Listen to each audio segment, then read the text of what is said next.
Assalamualaikum warahmatullahi wabarakatuh. Alhamdulillah nahmaduhu wa nasta'inuhu wa nastaghfiruh wa na'udzu billahi min syururi anfusina wa min sayyiati a'malina. Man yahdihillahu fala mudilla lahu wa man yudlilhu fala hadiya lahu. Wa nashhadu an la ilaha illallah wahdahu la syarika lahu wa nashhadu anna Muhammadan abduhu wa rasuluh. Rabbi shrah li sadri wa yassir li amri wahlul 'uqdatam min lisani yafqahu qawli, amma ba'd. Alhamdulillah, pada petang ini insya-Allah ayat yang ke-22 surah Asyura, iaitu surah yang ke-42, muka surat 485, juzuk yang ke-25. Semoga Allah memberi kefahaman kepada kita serta memberi hidayah untuk kita, taufik untuk kita beramal dengan ayat-ayat Allah Subhanahu wa taala insya-Allah. A'udzu billahi minasyaitonir rajim. Bismillahirrahmanirrahim.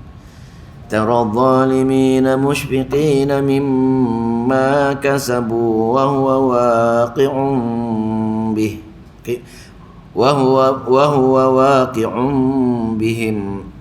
والذين آمنوا وعملوا الصالحات في روضات الجنات لهم ما يشاءون عند ربهم ذلك هو الفضل الكبير. Ayat yang kita baca ini ialah dipanggil ayat takhwif ukhrawi, ayat ancaman akhirat. Ancaman akhirat, iaitu Allah mengancam untuk golongan-golongan yang zalim. Golongan-golongan yang zalim. Kerana ayat yang sebelum ini, golongan-golongan yang zalim ini ialah golongan-golongan yang mensyirikkan Allah Subhanahu wa taala. Iaitu mereka menyeru, mereka minta tolong, mereka bergantung harap kepada selain daripada Allah Subhanahu wa taala. Maka golongan-golongan ini bila mati tak sempat bertaubat, maka Allah akan humpam mereka ke dalam neraka jahanam. Maka huraian kepada golongan-golongan yang zalim dipanggil zalim, kalau ikut tafsir Baydawi, zalim di sini zalim kerana mensyirikkan Allah Subhanahu wa taala. Begitu juga dengan tafsir Jalalain pun syirik kepada Allah Subhanahu wa taala. Orang suruh sembah Allah, orang suruh berdoa dengan Allah, tapi mereka menyembah, mereka bergantung kepada selain Allah. Itu kata zalim, tidak meletakkan benda pada tempatnya. Pada hari akhirat nanti, taraz zalimina, maka kamu akan melihat orang-orang yang zalim tadi, bagaimana rupa parah mereka dalam akhirat nanti. Musyfiqina, amat takut muka dia, amat takut. Mimma kasabu, takut dengan apa? Mimma, kerana apa yang kasabu mereka kerjakan, apa yang mereka kerja kat dunia dulu. Baru tahu kat sana rupa-rupanya amalan-amalan yang mereka amalkan kat dunia dulu tidak sama dengan apa yang Nabi amalkan. Nabi ajar suruh amalkan sekian-sekian, tapi mereka beramal yang lain daripada Nabi amalkan. Itu punca dia. Maka baru tahu rupanya di sana baru boleh nampak Allah tak terima amalan-amalan mereka ini. Maka bila dia tak, kenapa mereka takut? Pasal amalan-amalan mereka tahu dah tak sah amalan-amalan mereka masa dunia dulu. Maka dia kenapa dia takut? Dia takut kerana amalan mereka yang tak betul dulu Allah tukar dengan azab. Wa huwa waqi'un bihim. Sedang dia rasa waqi'un, sesuatu hukuman itu akan dijatuh pada mereka. Amalan salah dia akan tukar menjadi azab yang akan waqi', akan dikena kepada mereka langsung, tak ada ruang nak lari lagi. Maka itu ancaman. Maka atas faktor itulah kita kena cek betul-betul, adakah amalan yang kita buat ini betul-betul mengikuti sebagaimana amalan-amalan Nabi. Kalau tidak, amalan-amalan tadi akan bertukar menjadi azab yang akan menghukum kita nanti. Itu takhwif ukhrawi, ancaman akhirat. Allah selang-selang ini pula ayat tabsyir ukhrawi, ayat gembira akhirat. Golongan-golongan yang hanya bergantung dengan Allah saja, golongan yang mengamalkan sunnah, golongan-golongan yang ahli tauhid, golongan ini walladzina amanu, orang-orang yang beriman dengan sempurna, yakni hanya dengan Allah saja mereka bergantung harap, hanya dengan Allah saja mereka minta bantuan dan pertolongan, dan percaya dengan sempurna semua rukun-rukun iman. Pertama. Yang kedua, wa amilus solihat, mereka yang beramal soleh, yakni semua amal-amal yang mereka lakukan menepati dalil dan bukti, yakni segala amalan-amalan yang dibuat oleh Nabi dan para sahabat mereka ikut saja. Apa-apa amalan Nabi tak buat, sahabat tak buat, mereka tak laku, tak ikut, itu tak buat. Mereka pilih yang sunnah saja. Maka untuk mereka ini Allah bagi khabar gembira. Apa dia? Fi rawdat, di dalam taman-taman al-jannah, kebun-kebun syurga. Dalam kebun-kebun syurga tu ada taman lain lagi. Hebat. Dua kali taman. Taman syurga, taman rawdat ni, dan taman syurga. Kebun-kebun dua tempat lah. Taman dalam taman. Dalam hati ada taman. Bukan itulah. Lahum ma yasha'una, dalam syurga tersebut bagi mereka ma yasha'una, apa yang mereka kendaki, apa yang mereka ingini, inda rabbi, di sisi Tuhan mereka, semuanya dianugerahkan. Semua bagi Allah. Pasal apa? Pasal atas dunia dahulu mereka dah berjuang untuk Allah, mereka sabar untuk Allah.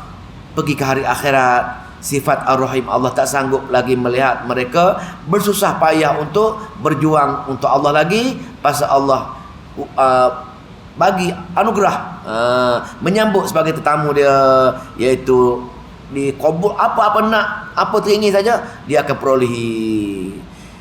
Yasa'u 'inda rabbihim dzalika huwal fadlul kabir. Dialah kurnia yang paling besar sekali. Masya besar. Semoga Allah pilih kita lah termasuk dalam golongan orang yang beriman sempurna dan beramal soleh ini, kerana nikmat Allah terlalu besar. Kita tak payah berpenat, tak payah berfikir, duduk bergembira selama-lamanya. Ayat yang ke-23 juga, tengok 3 juga merupakan ayat, tengoklah. Dzalikallazi, itulah alladzi yang yubashiru, khabar gembira Allah. Dzalikallazi yubashirullahu, itulah yang memberi khabar gembira oleh Allah kepada mereka tadi, ibadahu, iaitu hamba-hambanya. Pengulangan semula tadi. Dzalikallazi yubashirullahu ibadahu, itulah yang khabar gembira yang Allah berikan kepada hamba-hambanya yang apa dia? Yang amanu wa amilus solihat, yang beriman dan mengerjakan amal yang soleh tadi. Maka khabar-khabar gembira situ. Itu untuk orang yang sebagai kecil lah, sebagai kecil. Tapi sebahagian besar mereka tolak. Sebahagian besar mereka tolak. Maka untuk orang Arab jahiliah, saudara-saudara Nabi, jiran-jiran Nabi, maka mereka tak terima. Bila mereka tak terima Nabi pergi mengajar ayat Allah, mereka kutuk Nabi. Maka Nabi cakap cukup, rasa sedih sangat. Pasal setiap Nabi nak ajar ayat Allah, nak bagi tahu ayat Allah, mereka tak terima. Mereka kata Nabi ahli sihir. Ditolak. Mereka menafikan ayat-ayat Allah Subhanahu wa taala. Mereka menghina Nabi. Maka Nabi cukup sedih bila apa yang dia nak bagi tahu, orang tutup telinga, orang hina dia balik. Maka Nabi pun berusaha lah. Adalah kitab tafsir mengatakan Nabi pun berusaha nak percaya orang lain pula yang boleh terima ayat Quran. Maka setiap musim haji, Nabi pun pergilah ke di sekitar Kaabah tersebut, pergi menyeru, siapa ada yang nak aku untuk aku ajar ayat Allah kepada dia, ambillah aku bawa balik ke kampung dia. Pasal orang kampung aku ni tak boleh terima, aku punya ni tak terima Al-Quran.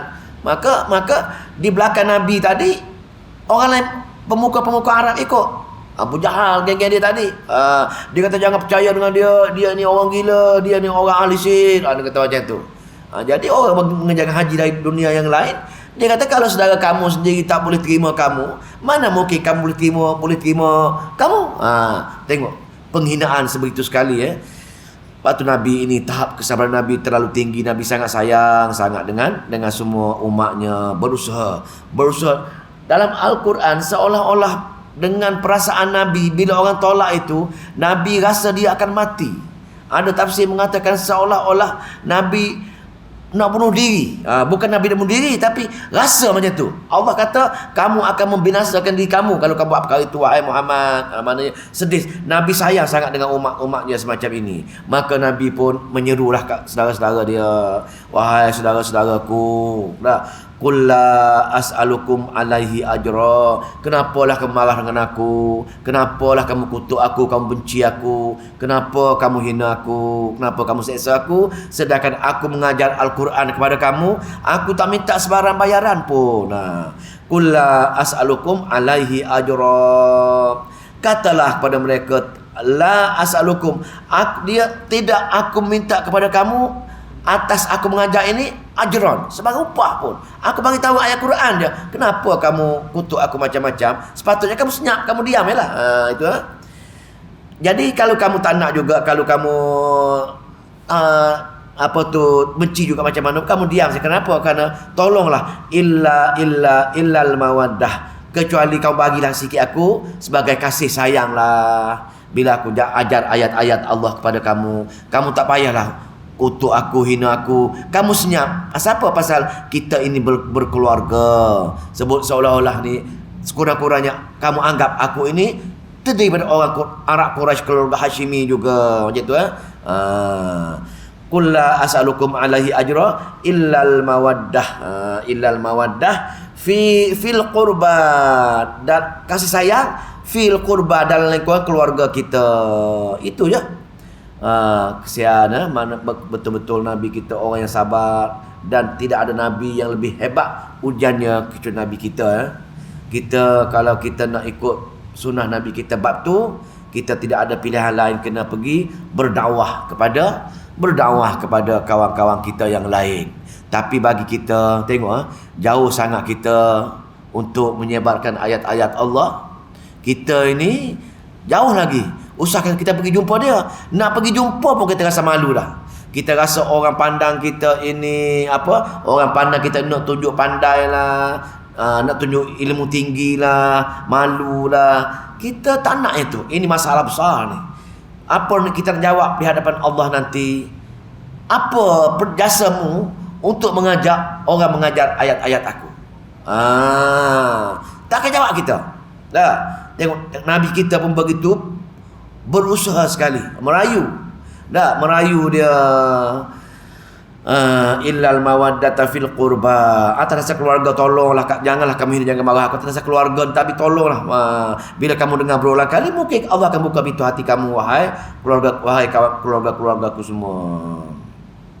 Maka Allah kata, tengok Allah kata, wa may yaqtarif hasanah, dan barang siapa yang mengerjakan kebaikan. Tengok, barang siapa yang mengerjakan kebaikan, dalam ayat ni termasuk orang yang ajak orang lain datang mengaji ayat-ayat Allah Subhanahu Wa Taala, atau mengajak datang ke sebuah masjid, atau datang duduk dalam majlis ilmu.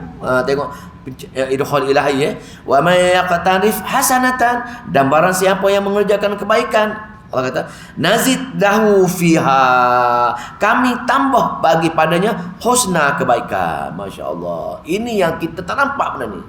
Kita tak nampak, mana mungkin kita ajak orang, ilmu kita bertambah. Tapi ini realiti yang Allah kata. Wa may yaqtarif hasanatan nazid lahu fiha husna, maka barang siapa yang mengerjakan kebaikan, nazid lahu fiha husna, kami akan tambahkan kebaikan lain padanya.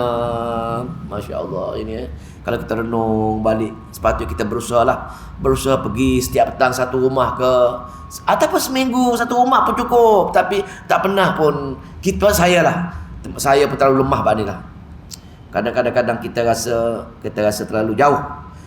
Macam mana nak masuk syurga Allah, sedangkan untuk dakwah ajak orang sekali seminggu pun kita tak pernah. Amat-amat mengerikan, amat-amat menakutkan untuk kita pergi menemui Allah Subhanahu Wa Taala. Supaya semoga Allah pilih kita, memberi keberanian di hati kita, memberi taufik untuk kita pergi mengajak orang lain duduk dalam majlis-majlis ilmu, terutamanya untuk mempelajari Al-Quran dan Sunnah, insya-Allah. Semoga Allah bagi keberanian dan bagi tak malu, tak takut. Yang kita lebih takut kepada Allah Subhanahu Wa Taala. Innallaha, sesungguhnya Allah itu Ghafurun, Maha Pengampun atas dosa-dosa lampau kita, perangai-perangai lampau kita. Bila kita buat perkara-perkara berdakwah cara baik ini, Allah Maha Pengampun, Allah akan ampun dosa-dosa kita semua.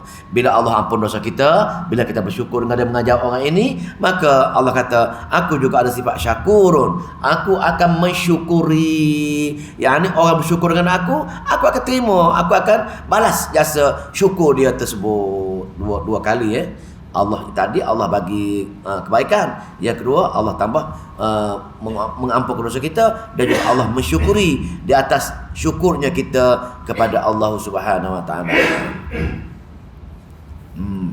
Itu dua bentuk ayat, khabar gembira dan juga ayat zajrun.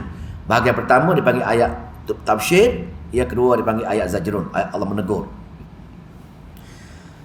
Ini dipanggil ayat syikayah. Ayat Allah Allah menukilkan, Allah merekodkan dalam kitabnya tentang kedegilan hamba-hambanya. Bagaimana bunyi dia? Am yaqulu naftara 'alallahi kadziba, ataukah mereka mengatakan dia berbuat-buat terhadap Allah kedustaan. Apa maksud dia? Maksud dianya orang-orang Arab jahiliyah ini mengatakan Allah merekod degilnya orang Arab jahiliyah ini. Dia sanggup mengatakan Muhammad itu mengatakan berdusta atas nama Allah, mendustakan mengenai Allah, mengatakan Allah bukan mengajar, Allah bukan turunkan wahyu pada Muhammad, itu Muhammad pergi belajar sendiri. Sanggup orang yang degil ini berkata yang demikian? Sanggup mereka mengatakan Al-Quran ini bukan yang Allah turunkan? Itu maksudnya Allah merekod degilnya orang yang sanggup menuduh Quran ini palsu, Nabi menipu nama Allah, menjual nama Allah, mengatakan Allah cakap sekian-sekian, rupanya tidak pun. Allah rekod perkara tu. Patut Allah jawab kesamaran orang Arab yang degil ini mengatakan Al-Quran bukan ori. Kenapa nak belajar dia bukan ori? Allah jawab, fa yasha'illahu, maka jika menghendaki Allah, yahtim ala qalbika, dia akan menutup atas hati. Kalau betul Muhammad buat macam ini, kalau betul Muhammad mengajar salah, kalau betul Muhammad ini mereka-reka ayat-ayat Allah, ketika itu juga Allah ketutup hati dia jadi tak tahu apa pun pasal ayat-ayat Al-Quran. Itu maksudnya fa yasha'illahu yahtim ala qalbik, maka ketika itu juga Allah akan lupakan segala apa-apa mengenai ayat-ayat Allah yang Nabi Muhammad cuba sampaikan kepada umatnya. Dalam ayat yang lain, kalau Nabi Muhammad ini berdusta atas nama Allah, ketika itu juga Allah bunuh dia ni. Allah bunuh dengan cara sentap jantung dia, masa semisal dengannya lah. Maka yahtim ala qalbika wa yamhullahu, dan Allah menghapuskan dia, mematikan dia. Orang yang bukan wayamhullahul Allah menghapuskan dia, dan dengan cara tersebut dengan cara yang Nabi ajar tadi benar, maka kebenaran Nabi tadi kalau belajar, kalau faham, maka dalam ayat tersebut, dalam Quran tersebut, wayamhullahul batil, Allah menghapuskan kebatilan. Bila belajar Al-Quran, faham Al-Quran, maka segala amalan-amalan tak betul, amalan-amalan batil, Allah akan hapus dengan dia untuk supaya hamba dia faham kitab Al-Quran tersebut. Dan wayuhiqul haqq, dan membenarkan perkara-perkara hak. Bi kalimatihi, dengan ayat-ayat Allah Subhanahu wa taala. Innahu alimun bidzati sudur, sesungguhnya Allah Maha mengetahui isi dada setiap hatinya. Setiap hati orang Arab itu memang Allah mengetahui atas sikap degil mereka saja yang mereka kan Nabi berdusta tadi.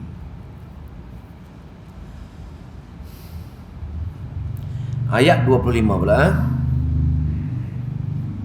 Maka bila jadi macam itu, golongan-golongan degil tadi, bila mereka kembali kepada Allah Subhanahu Wa Taala di atas ketelanjuran dia, atas fitnah dia, maka Allah kata, kalau kamu kembali kepada jalan Allah, kembali mengikuti ayat-ayat Allah Subhanahu Wa Taala, maka Allah kata, wa huwallazi yuqbalut taubata, maka Tuhan kamu itu dan dia Allah, dia yang yaqbalu, dia akan menerima at-taubah, taubat hamba-hambanya yang telah berubah kepada nak kembali kepada kebenaran, yang ini mempercayai Al-Quran merupanya betul-betul daripada Allah Subhanahu Wa Taala.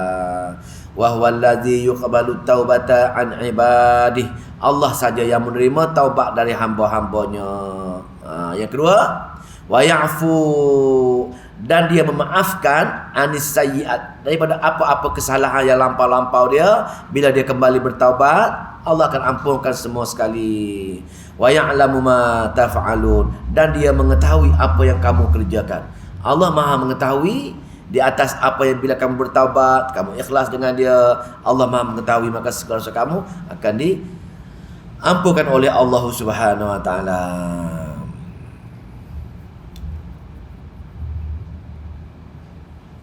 Maka Allah, ayat yang berikut, pengulangan tentang pengampunan dosa, tentang hebatnya Allah Subhanahu Wa Taala, iaitu wa yastajibul ladzina amanu wa amilus solihat, maka Allah akan memperkenankan orang-orang yang beriman dan orang-orang yang mengerjakan amal soleh. Pengulangan semula dah kita diti panjang tadi. Dan wa yaziduhum min fadlih, dan dia menambahkan mereka daripada kurnia-kurnianya. Bukan setakat dia beramal saja, beriman dengan amal soleh, bukan setakat gandaan saja, maka Allah akan buat tambahan dia di luar jangkaan. Ini hebat, ini murahnya Allah, kayanya Allah. Dia boleh bagi sebanyak mana yang dia nak bagi. Janji kita betul-betul ikhlas dengan dia saja. Walau bagaimanapun, ayat takhwif, ayat ancaman untuk golongan-golongan yang tidak nak ikut Al-Quran tadi, iaitu golongan-golongan ini yang tak nak bertaubat, masih merasakan Al-Quran tak benar, maka wal kafiruna, dan untuk orang-orang yang engkar, lahum, bagi mereka bila mereka mati, maka azabun syadid, azab yang amat keras sekali menunggu mereka. Itu ayat 6. Jadi timbul pula pandangan daripada orang-orang Arab, kalau betul Muhammad ini Rasul Allah, betul Allah utus kena jadi Rasul, kenapa dia pengikut-pengikut dia susah? Allah Maha Kaya, sepatutnya Allah bagilah kemewahan dengan dia. Tapi dia ni hamba-hamba miskin, melarat. Maknanya Allah tak suka dengan dia lah. Aku tengok rumah pun tak ada rumah, duduk merempak saja, miskin. Itu pandangan dia. Jadi mana betul ajaran betul kalau miskin? Kalau miskin maknanya Allah tak suka lah. Kalau dia kaya maknanya Allah redha. Suka macam kita ni, dia kata macam itu. Dia berprasangka orang yang mewah, orang yang kaya, Allah suka. Orang yang miskin, orang yang susah, Allah tak suka. Ini perasaan orang-orang yang semacam ini, orang yang tidak ada ruh Al-Quran dalam jiwanya. Maka Allah jawab persoalan golongan-golongan yang rasa semacam ini. Allah kata apa? Walau basatallahu, dan jika Allah Allah melapangkan ar-rizqa, Allah melapangkan rezeki li'ibadihi, kepada hamba-hambanya. Sebagaimana anggapan orang-orang yang engkar tadi, kalau dia merasakan kalau rapat dengan Allah, mesti Allah bagi kekayaan dengan dia. Allah kata, kalau aku bagi kaya kepada orang-orang ini, bagi hamba-hambaku ini, walau basatallahu rizqa li'ibadihi, kalau aku bagi hamba-hamba aku rezeki yang melimpah ruah. Dalam ayat yang lain Allah kata, semua hamba dunia ni aku boleh bagi rumah daripada emas, perak, aku boleh bagi semua. Aku mampu menjadi semua manusia yang lahir di muka bumi ini emas, perak, kaya semua, boleh bagi. Tapi kalau aku bagi, hamba aku akan kafir dengan aku. Ini isunya. Sama ayat ni pun. Walau basatallahu rizqa, dan jika Allah melapangkan rezeki yang banyak pada hambanya, maka apa jadi? Labagau fil ard. Nescaya hamba tadi labagau, melampaui batas. Nescaya hamba tadi akan melampaui batas, yakni mengurangkan hubungan dengan Allah Subhanahu Wa Taala. Jarang-jarang dia pergi surau, jarang-jarang dia mengaji. Pasal apa? Dia enjoy dekat luar. Kasih sayang dengan dunia akan menambat hatinya. Pasal apa? Pasal sumber rezeki dia yang melimpah ruah tadi. Maka atas faktor itulah, atas faktor Allah sayang dengan hamba-hamba, tidak bagi duit kepada orang yang tak layak pegang duit. Kalau orang layak dia bagi, orang yang tak layak pasal risau dia labarau tadi, maka walakin akan tetapi, kenapa? Pasal Allah Maha bijaksana, Allah sayang sangat dengan hambanya. Walakin akan tetapi yunazzilu, Allah menurunkan rezeki kepada setiap hambanya biqadari, ikut qadar masing-masing. Kalau hamba itu lemah, tak mampu kontrol duit dia, maka dia bagi sikit saja. Kalau hamba tu kuat, kalau lagi banyak duit, lagi banyak dia infak, maka dia akan bagi banyak kepada hamba tu. Kena yakin dengan perkara ini. Pasal Allah kata walakin yunazzilu biqadarin, aku akan menurunkan rezeki ikut qadar, ma yasha'u, apa yang dia kehendaki. Innahu bi'ibadihi, sesungguhnya dengan hamba-hambanya khairun, khabirun, Allah Maha mengetahui. Dan ada hamba, perangai hamba dia pun dia tahu, dia buat. Basirun, dia Maha melihat. Allah tahu, Allah lihat hamba-hambanya, dia faham. Ingat kena pegang ni. Kalau Allah nak kenal dengan dia, orang tu Allah nak marah dengan dia, Allah bagi rezeki, dia tahu dah orang ni fail, maka orang tu istidraj, dia akan jadi jahat. Tapi kalau orang tu Allah sayang dengan dia, tahu dah bila aku bagi rezeki, dia bagi banyak infak, aku bagi rezeki dia, orang itu menjadi orang yang syurga, ahli syurga. Itu dia punya petua dia. Dua keadaan, istidraj ataupun orang yang beramal. Habis kita, maka begitulah bab rezeki ini. Kita tak ada rezeki, mana kita tak mampu nak pegang rezeki banyak, Allah takut kita dihumban ke neraka jahanam. Allah kiaskan dengan dalil akli pula, bab kudrat dia lagi, bab rezeki ini. Begitu juga Allah turunkan hujan, wa huwallazi yunazzilul ghais, dan jika dia wa huwallazi, dan dia yang yunazzilul ghais, dia yang menurunkan hujan. Al-ghais ni hujan yang bawa rahmat, hujan al-ma, hujan dia, tapi ni ghais hujan yang ada rahmat. Turunkan pokok-pokok bumi kering. Wa huwallazi yunazzilul ghaitha min ba'di ma, dan dia yang menurunkan hujan bila mana penduduk bumi ini dah kemarau sangat, berdoa, berputus asa, maqanatu, berputus asa penduduk bumi ini, maka Allah pun menurunkan al-ghais tadi, hujan tadi. Wa yanshuru rahmatahu, maka itulah hujan al-ghais ni, hujan rahmat. Maka wa yanshuru rahmatahu, maka dia menurunkan rahmat kepada bumi ini. Maka bumi pun mengeluarkan pokok-pokok, tumbuh-tumbuhan, dan binatang-binatang boleh makan pokok-pokok tadi. Wa huwal waliyul hamid, dan dialah Maha pelindung dan Maha terpuji. Ini pun dalil akli juga. Wa min ayatihi, dan dialah yang sebagai tanda-tanda, di antara tanda-tanda kebesaran Allah, di antara tanda kudrat Allah Subhanahu wa taala, khalqus samawati wal ardi, dialah yang pencipta langit dan bumi. Dia cipta. Wa ma batha fihima, dan apa yang bertebaran di keduanya, antara langit dan bumi ini, di awan, ataupun Allah juga yang cipta, Allah Al-Khaliq. Maka di antara langit dan bumi ada binatang-binatang, binatang-binatang yang melata, berkaki ke tak berkaki ke, semua pun Allah cipta juga. Wa huwa ala jam'ihim, dan dia wa huwa ala jam'ihim, dia juga ala atas binatang-binatang makhluk-makhluk tadi, jam'ihim, mengumpul bila cukup tempoh tamat untuk uji, maka semua manusia-manusia tadi jam'ihim idza yasha'u, akan bila dikenaki dia akan mengumpulkan semua sekali, kumpul di hari akhirat nanti kuasa menghimpun. Maka bila Allah buat, Allah jaga, maka Allah boleh matikan, maka Allah juga boleh menghimpunkan balik pada mahsyar nanti. Allah berkuasa juga.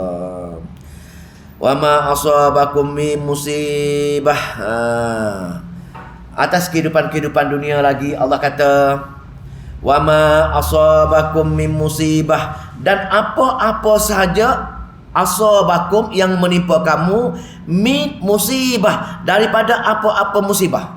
Apa-apa saja, sekecil-kecil musibah, daripada rasa gatal kulit, bersin ke, sakit tangan ke, hingga kematian musibah. Wa ma asabakum min musibatin, daripada menimpa kamu musibah, sekecil musibah hingga sebesar musibah. Fabima, ni nak fikir ni. Fabima kasabat aidikum, dia berpunca daripada dosa-dosa kamu semua. Yakin tu ya? Setiap musibah yang menimpa kita, daripada selipar kita putus hingga kematian kita, maknanya punca daripada dosa-dosa kita sendiri. Banyak dosa-dosa kita ni. Dosa-dosa kita banyak sangat. Tetapi musibah yang Allah turun ini daripada sikit je. Katalah satu hari kita buat 100 dosa, maka musibah yang Allah turunkan untuk kita ini mungkin 1-2 je. Maknanya 98 lagi tadi Allah simpan. Allah tengok. Kalau dengan musibah yang kecil ini kita sabar, kita mengucapkan inna lillahi wa inna ilaihi raji'un, semua ini milik Allah, kepada Allah lah aku akan kembali, banyaknya dosa aku, semenyesalnya aku buat perkara-perkara ini, kita bertaubat. Bila kita bertaubat, mana dosa ini pun bersih, dosa yang Allah kumpul tadi pun hilang. Ini tujuannya. Sebab tu untungnya orang yang sakit, untungnya orang yang menderita, untungnya orang yang diberi musibah, kerana itu untuk menyucikan dosa-dosa. Wa ma aswabakum min musibatin fabima kasabat aidikum. Jadi bila aku turun musibah, dia muhasabah diri dia, dia berfikir balik, dia bertaubat balik, dia ubah perangai dia, maka wa ya'fu an katsir, aku akan ampunkan banyak-banyak. Yang terkumpul pun Allah ampunkan semua. Tetapi ingat, kalau turun musibah pun dia tak ubah juga, dia tak insaf juga, dia tak ucap inna lillahi wa inna ilaihi raji'un juga, maka yang besar-besar dosa banyak tadi Allah akan kumpul dia untuk dijumpa dia pada hari akhirat nanti. Itu amat mengerikan. Atas faktor itulah bila kita rapat dengan malaikat akan membisikkan, Syekh, dosa-dosa kau banyak tu, bertaubat sikit, pasal kita kawan malaikat. Jadi bila kita tak isah, tak berubah, bila Allah turunkan demam ke, kita tak kembali dengan Allah, rasa demam biasa yang ni, ini fenomena alam, ini panas, cuaca panas, cuaca berdebu, kita kata itu, maka berat kita macam tu. Kita kena bertaubat kepada Allah Subhanahu Wa Taala, kita kena istighfar. Pasal apa kalau kita tak beristighfar juga, kita tak sedar juga setiap musibah yang menimpa kita itu daripada Allah Subhanahu Wa Taala, kita tak bertaubat, maka Allah kata pada hari akhirat nanti, wa ma antum bimu'jizina fil ardi, kamu tidak akan dapat melemahkan Allah untuk menghukum kamu. Untuk hukum kamu di dunia pun kamu tak dapat boleh melemahkan Allah, lebih-lebih lagi di hari akhirat pun kamu tak boleh lari daripada hukuman yang Allah sedang tunggu kamu, di atas dasar lalai leka kamu tak nak beramal dengan ayat-ayat ni. Kan senang je. Mulai hari ni, sakit saja, demam saja, terus bertaubat, terus saja berdoa kepada Allah. Selesai. Cuma tak nampak, kita masih lagi menyalahkan alam. Cuaca, dia tu, dia ni, ini problem dia. Maka kalau macam itu, maka Allah kata, kamu tak boleh nak melemahkan Allah, nak hukum kamu atas dunia, dan nak hukum kamu di hari akhir. Sikit pun kamu tak boleh melemahkan Allah Subhanahu Wa Taala.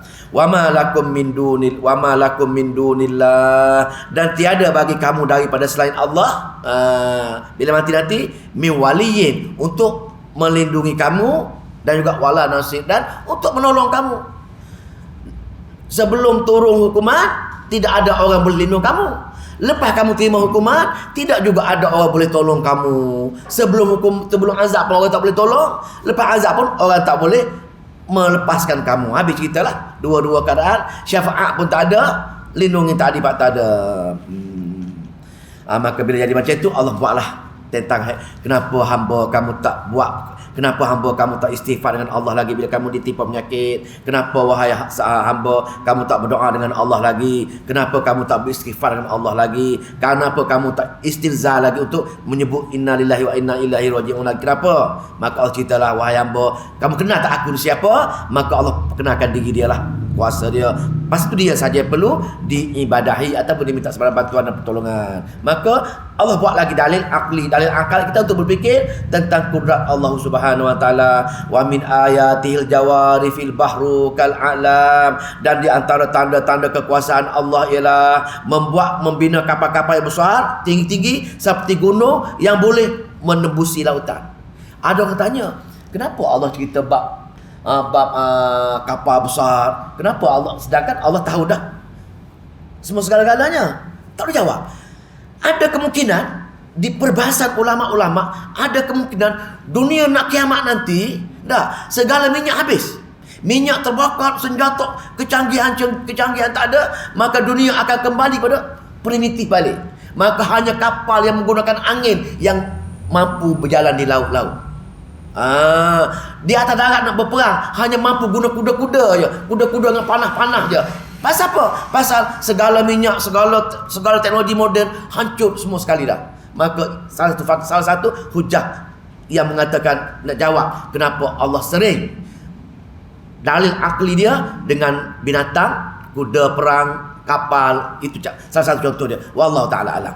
Allah ya lebih maha mengetahui apa sebenarnya. Yang kedua, pasal untuk pemahaman orang Arab lah. Orang Arab jahiliah zaman dulu, dia nampak kapal hanya belayak kapal layak saja. Kapal besar tak ada dia. Lepas tu, jadi bila Allah kata aku yang buat kapal, tak tenggelam kapal, kapal boleh tak tenggelam dalam laut. Pertama. Yang kedua, aku juga yang gerakkan kapal tersebut.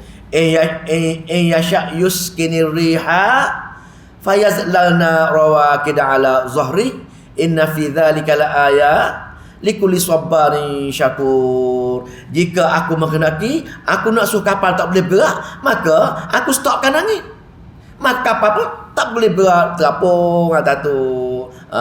Maka fayazlalna rawakida ala zahri, maka kapal pun duduk di tengah-tengah laut tersebut, terapung. Inna fi dzalika, ini sebenarnya tanda-tanda likulli sabarin syakur, untuk orang-orang tanda sebagai tanda bagi setiap orang yang sabar dan orang yang bersyukur. Maka bila kapal tak bergerak, dia kena sabar di tengah-tengah laut tersebut. Atau aku juga nak nak musnah kapal tersebut, boleh juga. Au yubiqhunna, atau au yubiqhunna, dan dia nak membinasakan mereka bima kasabukan perbuatan mereka. Mereka buat zalim sangat, mereka buat jahat sangat, maka Allah boleh juga membinasakan mereka tadi. Dah. Mana tadi? Terbalik ayat ke? Betul dah kan? Au yubiqhunna bima kasabu wa ya'fu an katsir, atau dia membinasakan mereka kerana perbuatan mereka dan dia memaafkan tentang apa-apa yang kebanyakan bila mereka insaf semua sekalinya. Ada salah ni, ada tertinggal kapal yang ialah jual untuk turunkan angin.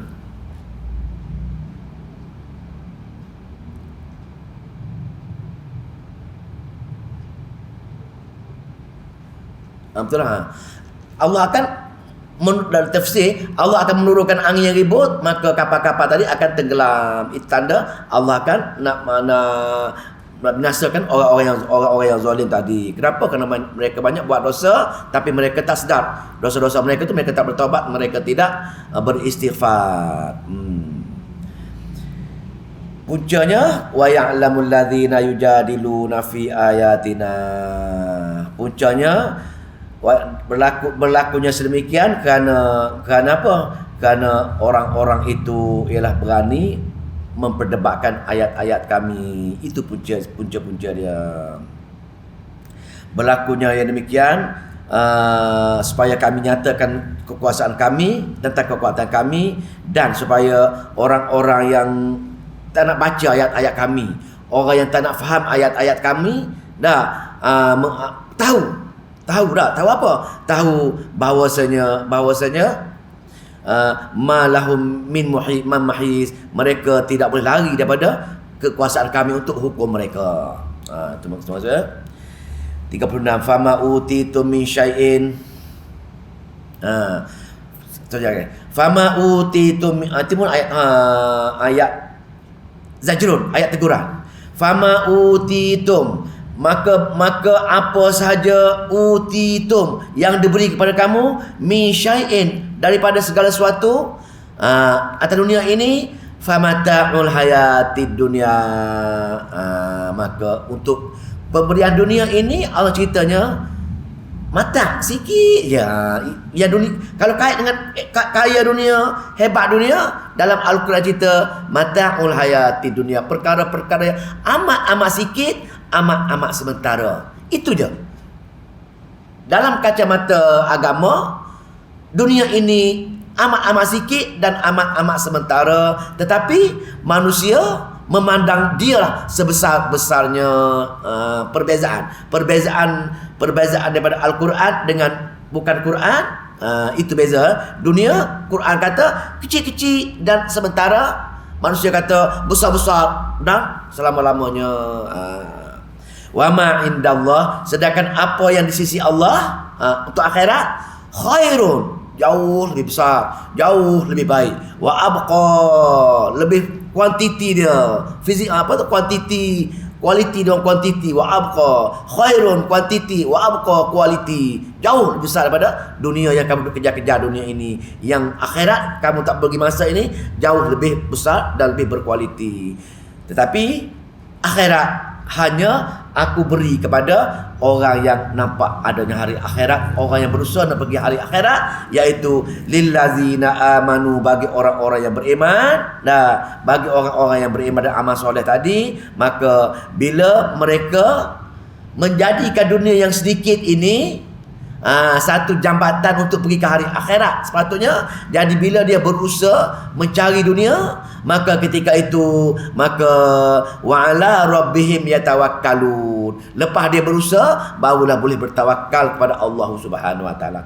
Tawakal tidak akan wujud selagi kita tidak berusaha. Tawakal ialah selepas berusaha baru dipanggil bertawakal. Kalau kata saya, saya dah bertawakal lah, tapi kerja tak pernah, itu bukan bertawakal lah. Tawakal berusaha bekerja, maka barulah berdoa, bergantung dengan Allah Subhanahu wa taala. Pasal apa? Dunia ini asbab saja. Pergantungan, penggunaan masih daripada yatawakkalun. Itu mana yatawakkalun ialah pergantungan hidup sebenarnya.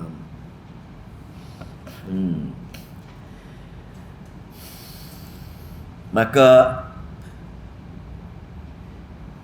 ini ciri-ciri orang baik lah. Maka ciri-ciri orang baik ya. Kita sambung besok lah. Baik tekak kata lah. 37 yang 50 esok lah. Ini ciri-ciri orang baik. Ciri-ciri ahli syurga, golongan-golongan yang meninggal perkara-perkara jahat. Orang yang nak pergi, yang nak nampak akhirat, dia kena berjuang untuk mengurangkan kepentingan dunia atau menggunakan kepentingan dunia banyak untuk pergi ke hari akhirat. Jabatannya. A'udzubillahi minasyaitonirrajim. Bismillahirrahmanirrahim. Allahumma salli wa sallim wa barik ala Muhammad. Allahumma faqihna fid din wa 'allimna ta'wil wa hdina ila sawa'i sabil. Allahumma fiqna lima tuhibbu wa tarda waj'al akhiratana khairan minal ula.